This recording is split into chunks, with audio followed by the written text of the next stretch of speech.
Ele esteve conosco há mais de 2000 anos. Sua mensagem falou e ainda fala fundo aos nossos corações.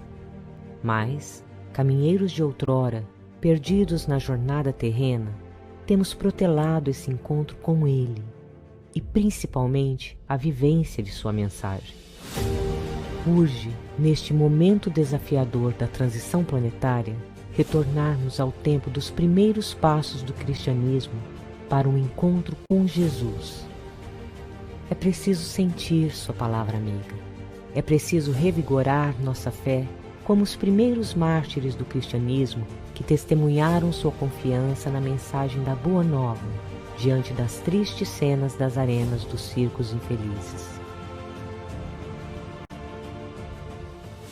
Desde 1857, o Consolador prometido revive a Boa Nova. Tiramos Jesus da cruz. Sua mensagem de esperança ecoa desde aqueles tempos e arrebata nossos corações. Um chamamento se faz, o do nosso testemunho de fé, o trabalho intenso de renovação interior e a vivência do amor. Amar em qualquer circunstância. Esse é o dever. Eu seguirei convosco e vos aguardarei por todo o sempre.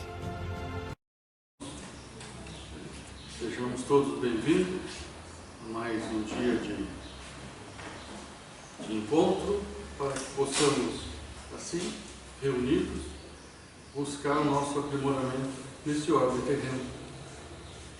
E para a harmonização do ambiente, faremos a leitura da lição número 6 do livro Caminho, Verdade e Vida, de Francisco Cândido Xavier, ditado pelo Espírito de Emmanuel. A lição número 6, Esforço e Oração. E, despedida a multidão, subiu ao monte a fim de orar à parte. E chegada já a tarde, estava ali só. É o Evangelho de Mateus, capítulo 14, versículo 23. De vez em quando surgem grupos religiosos que preconizam o absoluto retiro das lutas humanas para os serviços da oração. Nesse particular, entretanto, o Mestre é sempre a fonte dos ensinamentos vivos. O trabalho e a prece são duas características de sua atividade divina. Jesus nunca se encerrou à distância das criaturas, com o fim de permanecer em contemplação absoluta dos quadros divinos que lhe iluminavam o coração, mas também cultivou a prece em sua altura celestial. Despedida a multidão, terminado o esforço diário, estabelecia a pausa necessária para meditar à parte, comungando com o Pai na oração solitária e sublime. Se alguém permanece na terra, é com o objetivo de alcançar um ponto mais alto nas expressões evolutivas, pelo trabalho que ele foi convocado a fazer, e pela oração o homem recebe de Deus o auxílio indispensável à santificação da tarefa. Esforço e prece contemplam-se no todo da atividade espiritual. A criatura que apenas trabalhasse, sem método e sem descanso, acabaria desesperada, em horrível secura do coração. Aquela que apenas se mantivesse genuflexa, estaria ameaçada de sucumbir pela paralisia e ociosidade. A oração ilumina o trabalho, e a ação é como um livro de luz na vida espiritualizada. Cuida de teus deveres, porque para isso permaneces no mundo. Mas nunca te esqueças desse monte, localizado em teus sentimentos mais nobres, a fim de orares à parte, recordando o Senhor. A lição nos alerta mais uma vez sobre vamos dizer, a comunhão da matéria com o mundo espiritual. Quando ele fala em esforço, em trabalho, nós devemos nos reportar à vida material. Mas quando se diz a oração, é a parte espiritual que aqui se faz presente. Então, aqui é muito claro quando ele diz que é preciso o trabalho, mas é preciso da oração. Então, não conseguimos viver, o espírito não consegue sobressair sem a matéria, e a matéria precisa do espírito para que possa evoluir, trabalhar. É como a mensagem do livro dos Espíritos, né? A causa primária de todas as coisas e a inteligência suprema.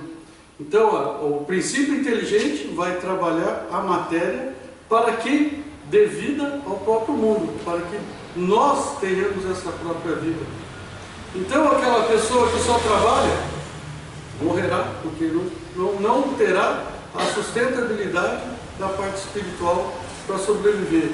E aquele que se tranca em casa, somente pensando nas orações, pedindo a Deus, pedindo, solicitando, pedindo, não vai também conseguir se sobressair.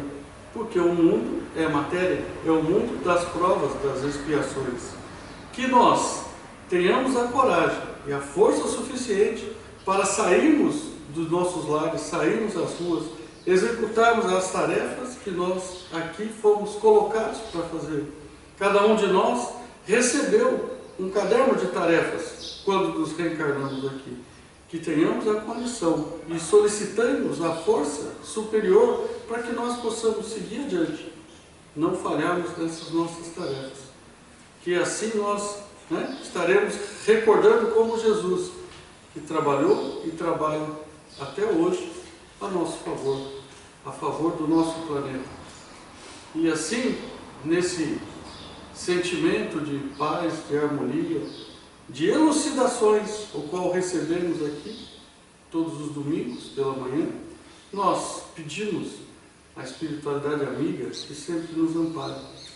Saudamos a Jesus, nosso mestre amado, pelo dia de hoje, pela oportunidade de estarmos aqui, pela oportunidade do trabalho. Saudamos os mentores dessa casa e os mentores desse trabalho, e os nossos protetores individuais, porque sem eles nada também seria possível. E nesse colóquio de paz, harmonia, de serenidade e tranquilidade, nós pedimos a Jesus, ilumine nossas mentes, a fim de que possamos receber as lições dessa manhã, mas não só receber, mas que saibamos colocar em prática todos esses ensinamentos. E assim, com muita paz no coração, na certeza de estarmos trabalhando em favor do bem, vamos mais uma vez receber com muita paz, muita alegria, o palestrante dessa manhã, o Sr. Francisco, que fará a explanação do Evangelho na introdução. Seja muito bem-vindo, irmão Francisco, que a paz possa permanecer. Tirar a colinha aqui, né? Bom, como já foi anunciado, hoje nós falaremos sobre a introdução do Evangelho segundo o Espiritismo. Normalmente, nos livros, nós vemos a introdução como uma página só, ou no máximo 2 páginas, né? Algumas palavras, né? Muitas vezes colocadas ali apenas para cumprir, né? O que há de modelo para o livro. Mas, quando se fala no Evangelho segundo o Espiritismo, nós temos uma curiosidade, pois a introdução é um pouco mais longa. Se nós formos observar, notaremos que a introdução é maior do que o primeiro capítulo. Logo, não é uma introdução qualquer. Ela tem um significado todo especial. E essa introdução, ela é dividida em 4 partes. Tá? Na primeira parte, fala sobre o objetivo da obra, o que, naturalmente, irei resumir, né? Tentar resumir de uma forma bem breve. Ele fala que o Evangelho, né, na Bíblia, o Novo Testamento, ele é dividido em 5 partes. Sobre os atos comuns, né, da história, né, da vida de Jesus Cristo, sobre os milagres que ele fez, sobre as profecias que foram lançadas e sobre as palavras, né, que deram origem aos dogmas da igreja. E por último, sobre os ensinamentos morais. Sobre os 4 primeiros, há discussões sobre interpretações, certo? Modo de enxergar, de entender aquilo ali. E se até mesmo se são verdades ou não. Já sobre a parte do ensino moral, não há discórdia, né? Há um consenso. Nenhuma igreja fica discutindo, e nem mesmo aqueles que não são da igreja ficam discutindo, né, se está certo ou não. Então é sobre essa última parte, sobre os ensinos morais, que está no Evangelho, que todas as igrejas, todas as divisões que existem no cristianismo, né, podem se convergir, podem se unir, né? Seria o ponto onde todos poderiam dar a mão e caminhar juntos, sem discórdia. E é justamente sobre esse ponto que o Evangelho segundo o Espiritismo vem a falar, certo? Então o objetivo dele é justamente esse, os ensinamentos morais que se encontram no Evangelho. Aqui eu faço um adendo que não está na introdução, mas para muitos que não são do Espiritismo, eles acham que o Evangelho segundo o Espiritismo é a nossa Bíblia, certo? Então nós devemos ter essa consciência, até mesmo para saber argumentar quando for necessário. Que nós espíritas não temos uma Bíblia. Nós lemos a Bíblia do católico, do evangélico, a Bíblia de todos nós, de todos, né? Sem distinção deste ou daquele, se tem mais livros ou menos livros dentro daquela Bíblia, né? Eu digo isso porque a Bíblia católica tem mais livros que a Bíblia protestante, certo? Apenas nesse livro, o Evangelho segundo o Espiritismo, ele pega alguns trechos da Bíblia e faz um estudo sobre ele. Nos diz como nós devemos interpretar aquele trecho da Bíblia, certo? Então ele é mais um livro de complemento, um livro de estudo sobre o Evangelho, do que um livro que veio para substituir o Evangelho, certo? Até mesmo que ele não possui a Bíblia toda ali, ele possui alguns trechos, principalmente as parábolas, né? Depois vem a segunda parte dessa introdução, que fala sobre a autoridade do ensino da doutrina espírita e sobre o controle universal. Aqui nós devemos notar mais uma coisa. Se viesse um único homem pregar todo o Espiritismo, esse homem deveria ter uma reputação a nível universal, né, a nível planetário, digamos assim, irrefutável, inquestionável, porque não existe essa pessoa, certo? Até mesmo Cristo, quando veio aqui, ele foi questionado, não foi aceito. Então, quanto mais um homem normal, certo? Ele tem essa reputação de ser aceito por todos. Então, seria inviável. Se fosse um único médium, esse poderia ser perseguido e até mesmo morto, preso, né? E todo o trabalho do Espiritismo estaria paralisado. Então, o Espiritismo veio com muitos médiuns, em muitas nações, em muitas classes sociais. O que fica inviável querer parar todos os médiuns ao mesmo tempo, todas as nações quererem perseguir o Espiritismo em todas as classes sociais. Essa foi uma estratégia adotada pelos mentores, né, superiores, e que foi infalível, certo? Então houve sim perseguição ao Espiritismo, houve queima dos livros, né, mas nada conseguiu parar o Espiritismo.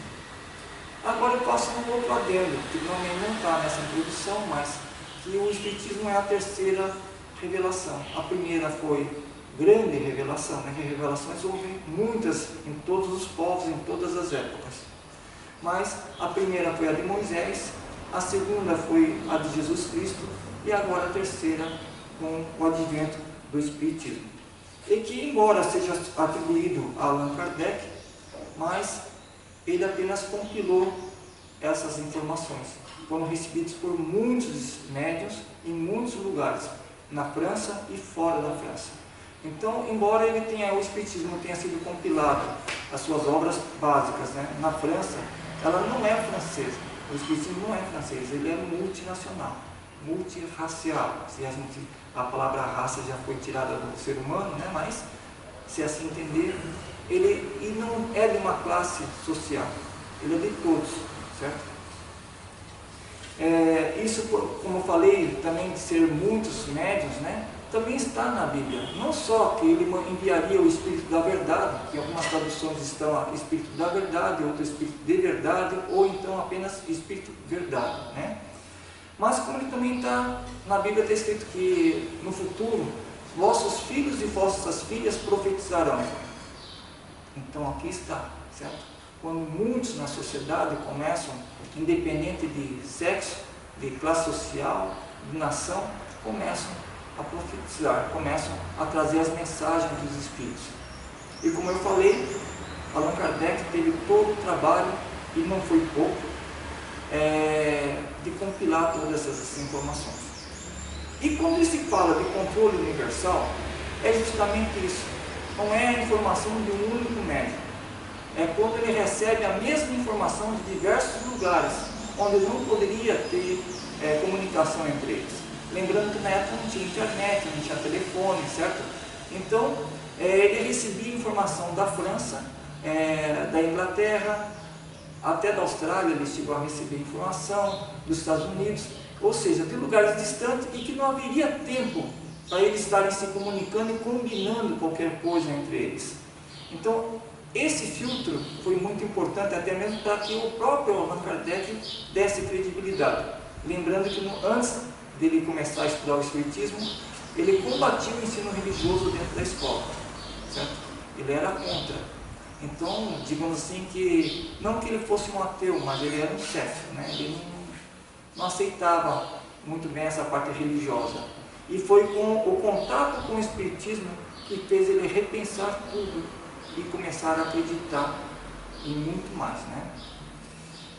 Bom, terminando aqui a segunda parte, vamos entrar na terceira parte, que eu acho que para quem vai estudar é a mais importante. Que é onde ele fala sobre as notícias históricas, o valor das palavras, tá? Então é como se fosse um pequeno dicionário para que nós possamos entender os trechos da Bíblia, porque o significado que nós damos hoje a essas palavras não é o mesmo que era dado na época de Jesus. Então, na época que foi escrita a Bíblia, eles deram um contexto, e com esse novo interpretar dessas palavras, nós perdemos esse contexto, certo? E por isso a Bíblia fica inelegível para muitos de nós. Então ele começa aqui com os samaritanos. E aí nós devemos lembrar um pouco de história, né? Que também está na Bíblia. Que foi a cisma das 10 tribos. Bom, para quem não lembra, o povo de Israel era dividido em 12 tribos. E cisma é a divisão, a disputa, né? Houve um desentendimento e eles se separaram. Então, essa é a cisma. Mas veja, se existem 12 tribos unidas, é normal você entender que uma se separou, 2 ou 3 se separaram. De 12, né? É uma minoria. Agora imagine você ter 12 tribos e 10 se separarem. É estranho, né? Ou seja, só ficou 2. Era mais fácil tirar essas 2, né? Ficar a maioria, certo? Só que essas 2 ficaram no poder. Então, nessa época, o povo de Israel foi dividido em 2, para o norte e para o sul, e ficou o reino de Judá e de Israel, certo? E isso aí ocorreu em 924 a.C. E até depois de Cristo, essa disputa, essa rincha ainda existia.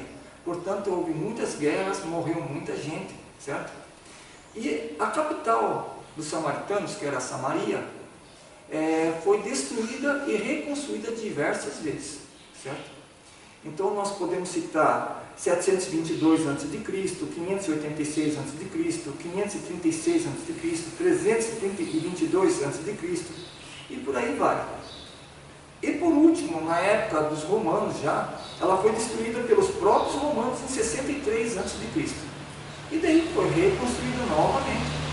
E na época de Herodes o Grande, ele a embelezou, construiu diversos monumentos, né? Enfim, deixou uma cidade de primeira linha.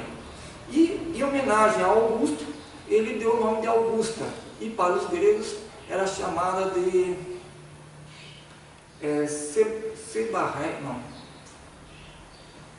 Sebastião, certo?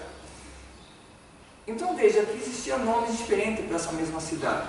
Então, quando nós vamos ler, nós devemos tomar cuidado também. Muitas vezes nós encontramos nomes diferentes e achamos que são cidades diferentes, mas se trata da mesma cidade, certo?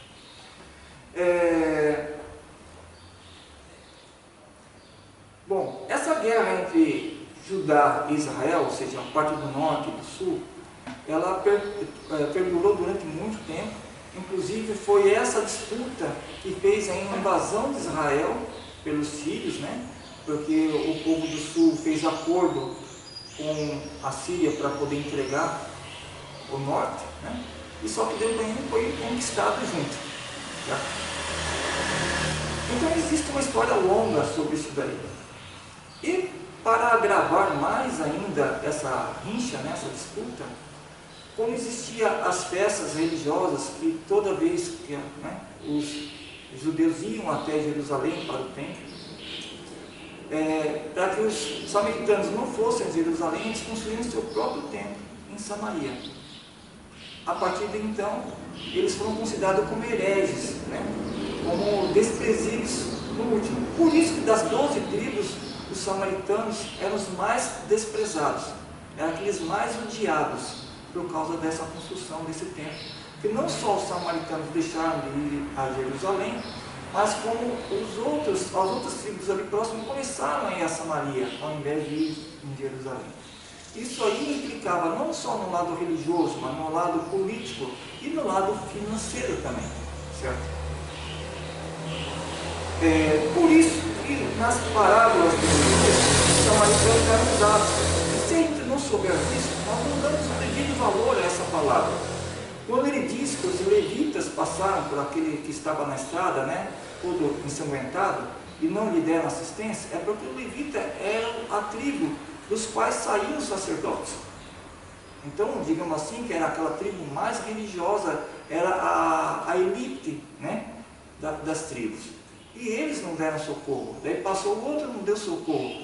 O samaritano, que era aquele mais desprezado, aquele que era odiado por todos, esse parou e deu socorro. Então aí nós começamos a ver a importância dessa mensagem, certo? Quando a gente consegue classificar a diferença desses nomes. Bom, a próxima palavra é o publicano, né? Os publicanos eram os cobradores de impostos, de uma forma geral. E isso até na época de Allan Kardec, na França, ainda existiam esses cobradores de impostos. Não com esse nome, mas eles ainda existiam. E de tudo que o povo romano impunha ao povo judeu, o que era mais detestado e de forma alguma aceita era a cobrança dos impostos, a ponto disso se tornar algo religioso, certo? Então, os publicanos, eles eram detestados e desprezados, certo, pela população. Não só o cobrador de impostos, mas toda a sua família era também desprezada, né? E se as pessoas tinham algum cargo público, algum prestígio público, era um sacerdote, nem lhe dirigia a palavra, não exigia, para ver o tamanho do desprezo, né, e do cuidado que eles tinham com esse contato. Depois vem os portageiros, certo? Lembrando, vocês lembram aquele que estava em cima da árvore e Jesus mandou descer e falou: eu vou almoçar, eu tenho que almoçar em vossa casa hoje, né? Ele era um cobrador de impostos, ele era um publicano, certo? Por isso que ele é detestado. E as pessoas falaram, né, como pode ele ir à casa desse homem, né? Bom, os portageiros eram aqueles cobradores dos impostos, dos pedágios, para ser mais exato, né? Das entradas da cidade, de pontes e de estradas, que eram cobrados pedágio, eram eles que faziam essa cobrança. Eles recebiam o mesmo tratamento dos publicanos. E em muitos momentos eles eram confundidos com os publicanos. Para o judeu era tudo uma coisa só, era cobrador, certo?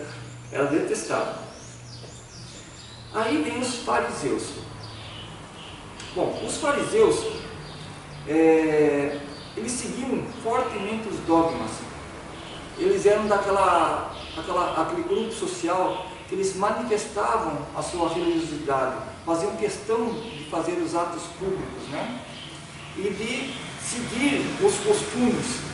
Por isso eles alcançaram grande prestígio entre o povo judeu. Ele era uma classe e de grande influência, né, entre os judeus. E essa influência, naturalmente, era influência também não só religiosa, mas política, certo? Só que esse grupo, eles eram de uma prática exterior, certo? Pois eram pessoas gananciosas, certo? Ávidas por poder e dinheiro. Aí vem os escribas. Os escribas eram aqueles que sabiam escrever, ler, escrever, e tiravam sustento através dessa atividade.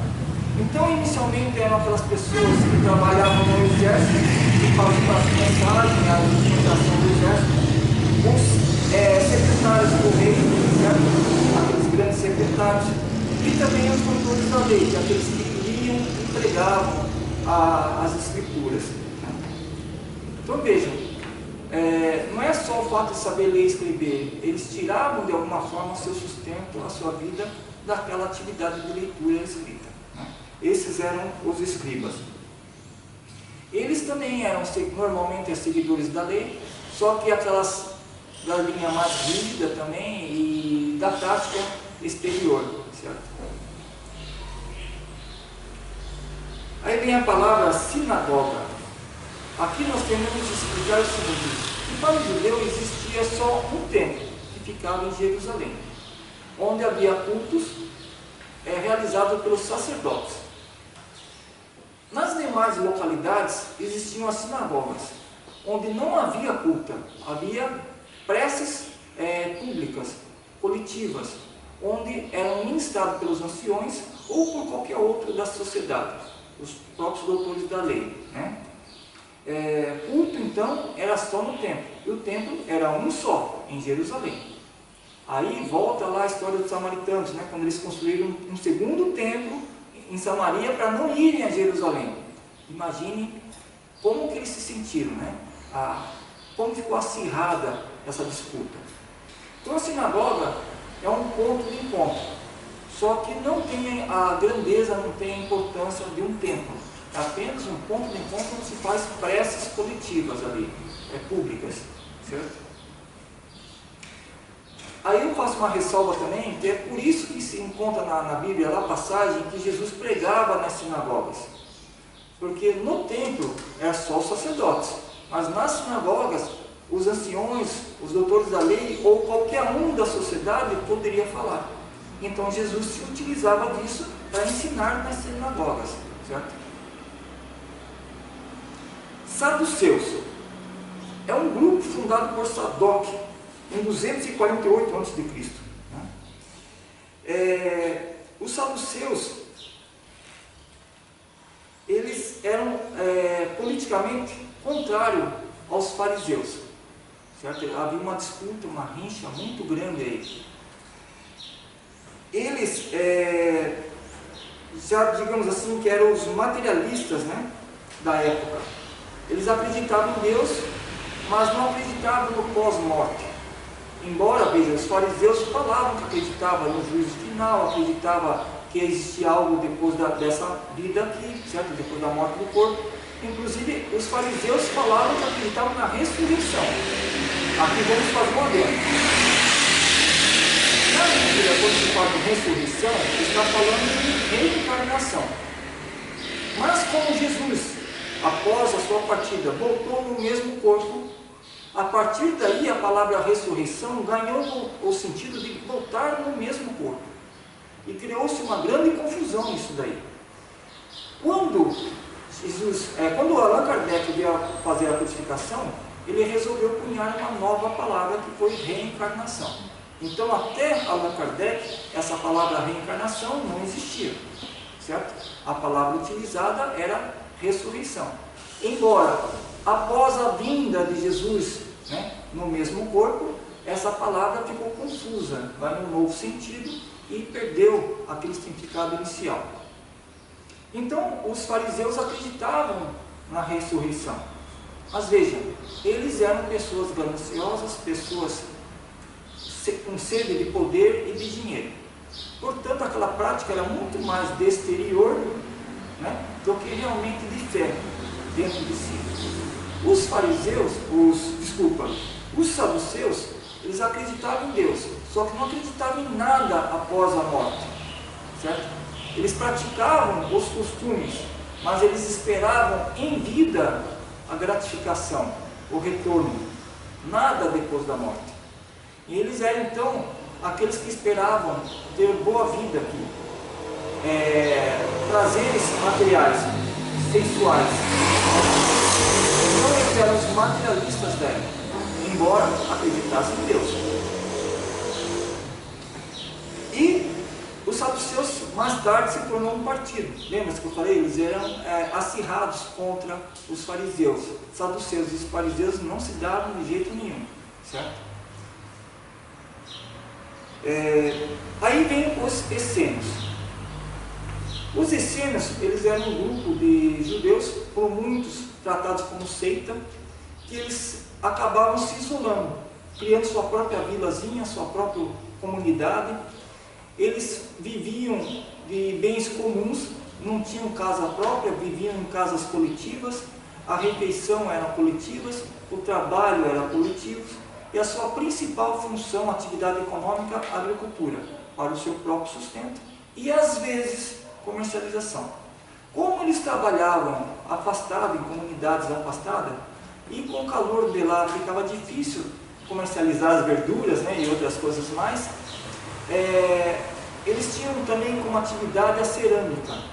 Eles eram reconhecidos como bons ceramistas, e esses sim podiam então aguentar as viagens e a comercialização. Então tudo aquilo que eles não produziam e precisavam adquirir de fora era através da venda dessa cerâmica que eles conseguiam, certo?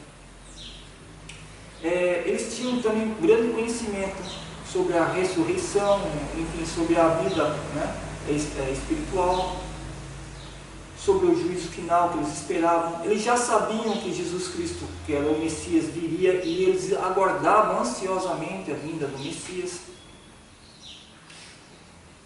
E muitas pessoas dizem, existem até livros que falam que Jesus era um essênio, né?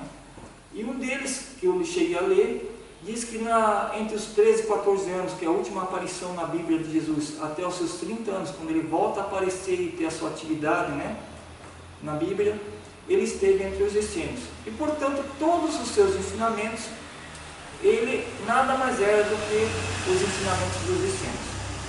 Bom, eu particularmente discordo disso daí, e o que está escrito no Evangelho segundo o Espiritismo também é discordante disso aí.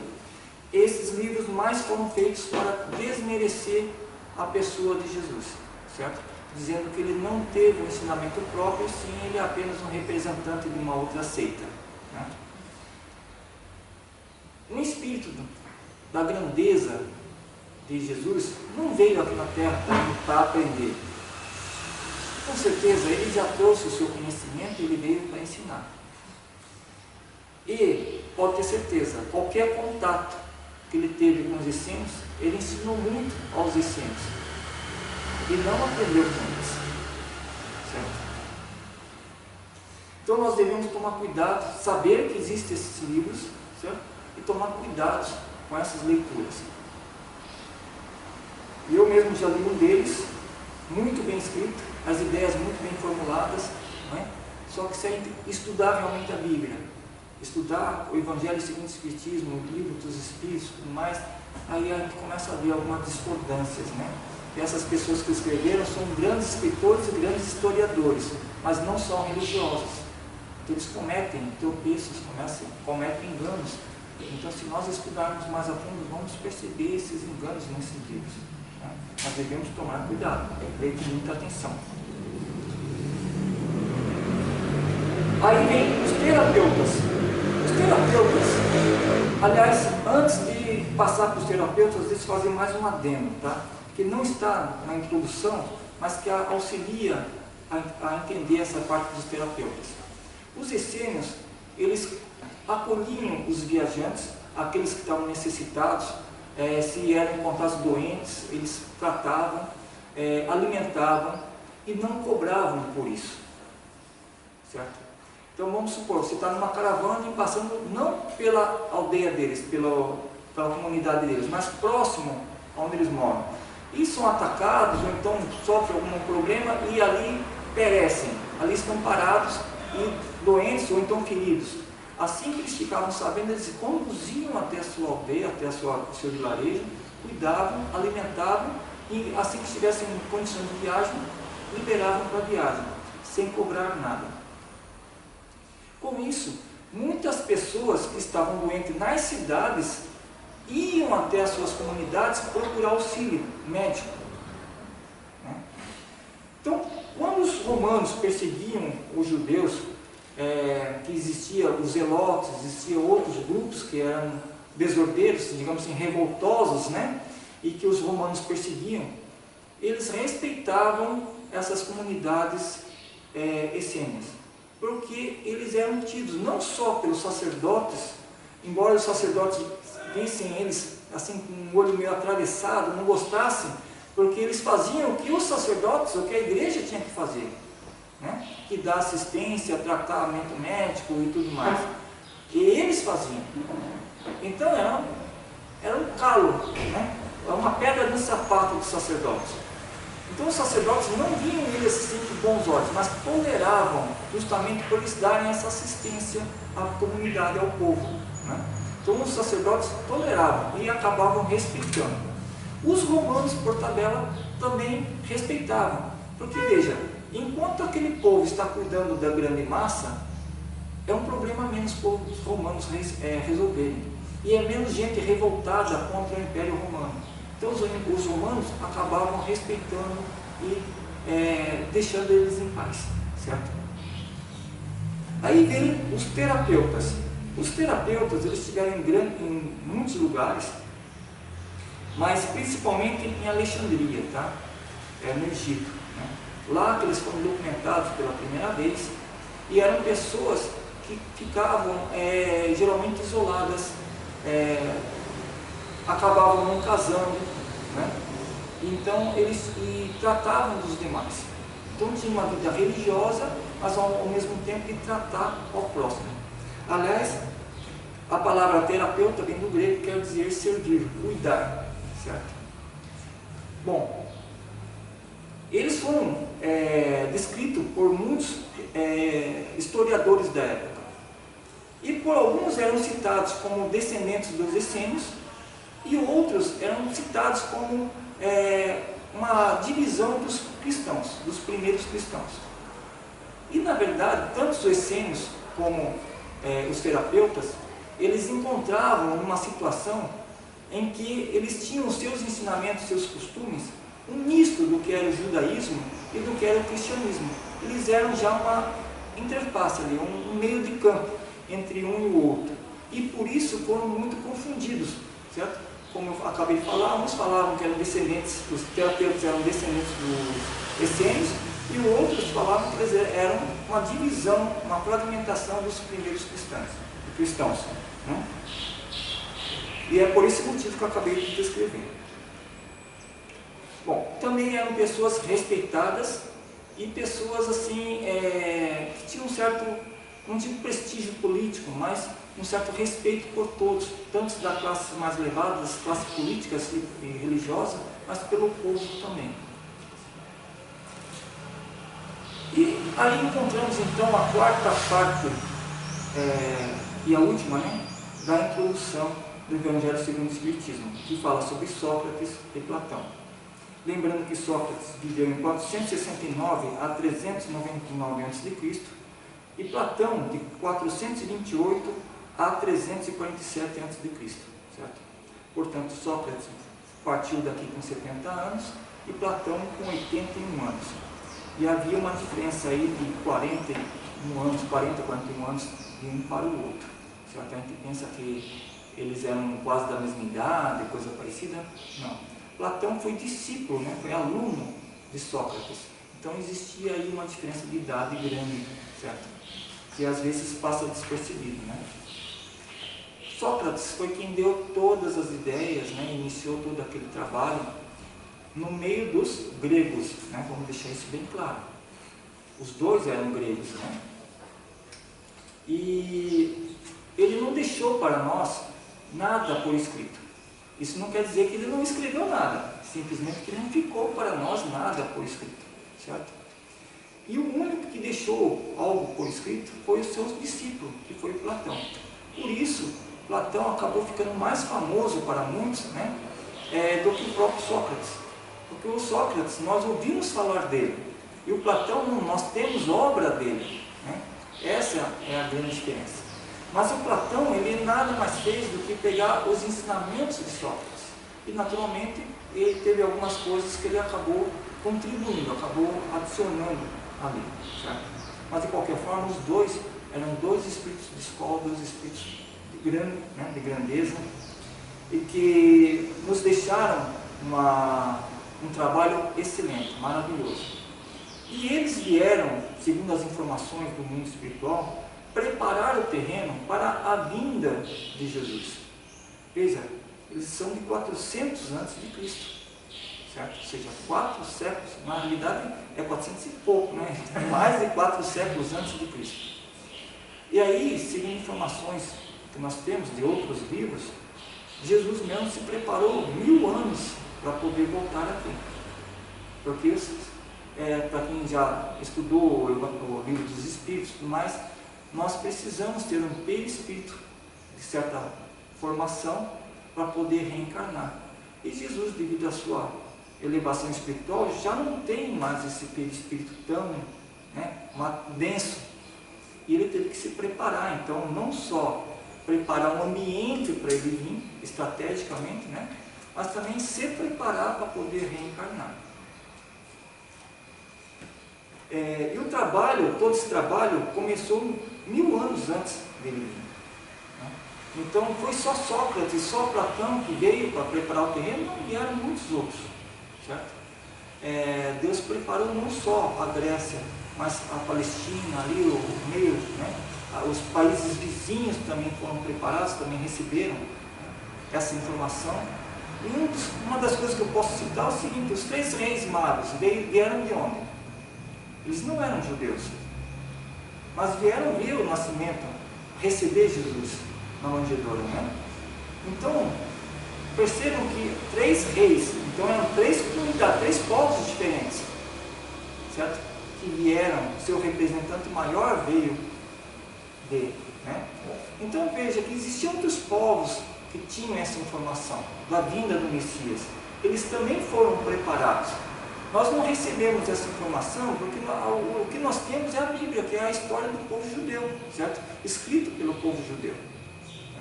Então nós não recebemos informação em livros religiosos desses outros povos vizinhos. Por exemplo, os gregos não escreveram nada sobre a vinda, né? Foi tal pessoa lá para a Judéia para ver o menino Jesus. Não tem nada disso aí escrito. Mas há 400 anos antes eles já receberam mensageiros preparando-os para receber essa mensagem. E a importância dos gregos é que eles eram politeístas, mas eram os grandes sábios da época, as pessoas assim cultas da época, a ponto da Bíblia que nós temos hoje está escrito em 3 idiomas, né? O hebraico antigo, o aramaico e o grego, certo? A própria Bíblia que foi traduzida para o latim, ela saiu da Bíblia escrita em grego, certo? Então veja que a espiritualidade já sabia que a Grécia teria uma grande influência, teria um grande papel nesse trabalho todo. E por isso eles receberam esses mensageiros. E Sócrates, ele foi condenado à morte, ele teve que tomar a cicuta, né, que é um veneno. Ele foi condenado à morte, então, justamente segundo a afirmação, né, por desviar a juventude grega, certo? O que é esse desviar a juventude grega? Ele pregava sobre um Deus único, certo? Para um povo que era politeísta, né? Ele pregava que nós não somos só esse corpo, nós somos um ser imaterial, né? Naturalmente ele não usava essa palavra, ou seja, nós somos espíritos, né? Ele pregava que existia uma vida depois dessa e que nós já existíamos antes de vir aqui, inclusive que nós estávamos num lugar primordial, e quando nós vínhamos para cá nós nos sentíamos falta, e por não termos mais aquela ligação com aquele lugar primordial, né? E ele também falava sobre o juízo final, não com essa palavra naturalmente, né? Mas ele falava que existia um juízo final posterior. E tudo isso aí era um escândalo, tudo isso aí era algo terrível para o grego daquela época. E por essas pregações, por esses ensinamentos, ele foi condenado à morte. Bom, e Platão, né? Ele pegou todas essas ideias, que ele era um discípulo, né? Um aprendiz do Sócrates, passou a ensinar, escreveu e acrescentou mais algumas coisas. Lembrando que ele foi vendido como escravo, certo? Também não teve uma boa vida, né? Uma vida assim de flores, né? E mais tarde, segundo outras obras, tá? Isso aí não está no Evangelho segundo o Espiritismo, mas ele voltou como o João Evangelista, certo? Aí para quem já estudou as reencarnações de João Evangelista, sabe quem ele foi depois, certo? E como João Evangelista, ele não só foi considerado o discípulo amado, né, por Jesus, mas também ele ficou responsável por cuidar de Maria, a mãe de Jesus. Eles foram morar em Éfeso, né, e acabou falecendo por lá. Ele foi preso diversas vezes, né, além de ser vendido como escravo. Bom, eu tenho que saber, né? Bom, aqui, para fazer mais um encerramento, esses entendimentos são importantes porque nós devemos encaixar esses conceitos, né, de disputas internas entre o povo judeu, de conceitos de reencarnação, que o povo judeu já tinha, acreditava nisso, certo? Eles não entendiam, é diferente, tá? É como nós falamos sobre juízo final. Nós acreditamos que existe um juízo final, mas como será? Vai ter um juiz, um promotor, um advogado de defesa, né? Um júri para dar sentença final, ou é o próprio juiz que vai dar a sentença final, né? Então nós temos uma noção, sabemos, ó, existe um julgamento, nós temos que prestar conta de tudo que nós fazemos aqui. Mas como será esse juízo final? Como será esse julgamento? Aí vem as incertezas. E essas incertezas abrem margem para que haja diversas interpretações, diversas ideias sobre o mesmo ponto a ser discutido, né? E nós não devemos nos ater a essas discussões que não nos levará a nada.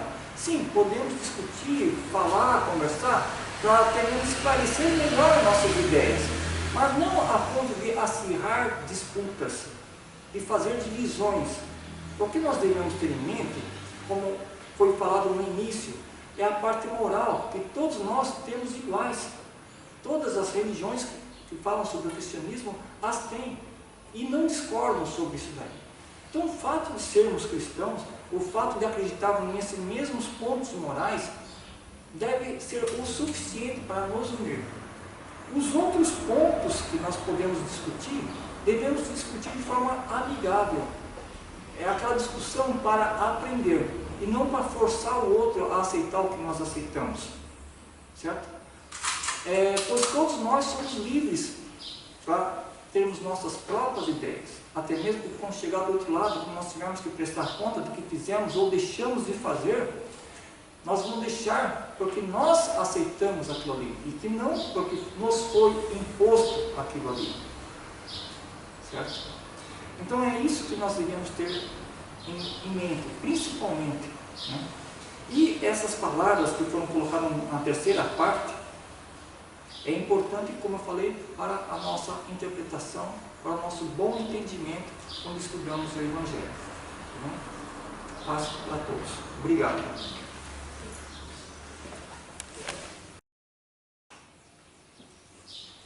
Vamos então às citações.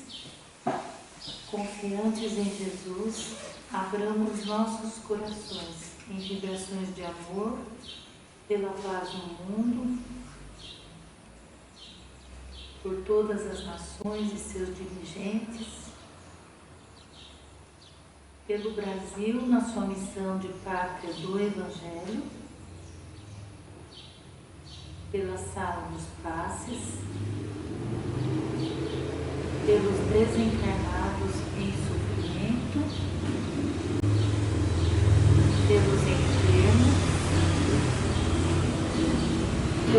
estão nos hospitais, nos asilos, nos orfanatos, nas cadeias ou pelas ruas. Vibremos pelas casas de caridade material ou espiritual, por todos os centros espíritas e pela nossa casa União com Jesus. Vibremos também pelos lares desajustados, pelas pessoas cujos nomes estão na caixa de vibrações, pelos nossos pedidos particulares. Vibremos por todos que não puderam estar presentes, pelos nossos lares e por nós mesmos, graças a Deus.